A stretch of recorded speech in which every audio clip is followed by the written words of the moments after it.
இன்னா லில்லாஹி வ இன்னா இலைஹி ராஜியூன். 28 மே 2026 அன்று உம்மதின் மனதை பதற வைத்த சோகம். அமெரிக்கா இஸ்ரேல் தீவிரவாதிகளால் சதி செய்து ஈரானில் B-2 ஸ்டெல்த் போர் விமானம் மூலம் உச்சத் தலைவர் கமேனி அவர்களின் தலைமையிடத்தில் தாக்குதல் நடத்தினர். அந்த கொடூர தாக்குதலில் நம் ஐயா கமேனி ஷஹீதாகினார்.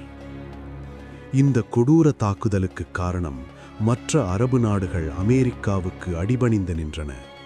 ஆனால் ஈரானின் உச்சத் தலைவர் கமேனி அமெரிக்காவின் அச்சுறுத்தல்களுக்கு ஒருபோதும் சரணடையவில்லை.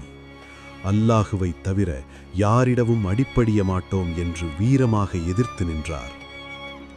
இஸ்ரேலும் ஒரு காலத்தில் 6 அரபு நாடுகளில் ஒரே நேரத்தில் சண்டை போட்டு 6 நாட்களில் அவர்களை தோற்கடித்தார் மற்றும் அயர்ன் டோம் போன்ற பாதுகாப்பு கவசம் டெக்னாலஜி இருக்கிறது என்று பெருமைதனம் மற்றும் தலைக்கணமோடு இருந்தார். சமீபகால மாதம் முன்னால் நடந்த போரில் அப்பாவி பாலஸ்தீன் மக்களுக்காக நம் ஐயா உச்சத் தலைவர் கமேனி பாலஸ்தீன்களுக்காக போர் செய்து இஸ்ரேலை 7 நாட்களில் மண்ணை கவ்வ செய்தார். இஸ்ரேல் பெருமை அயர்ன் டோம் போன்ற பாதுகாப்பும் தவிடுபுடியாக்கினார்.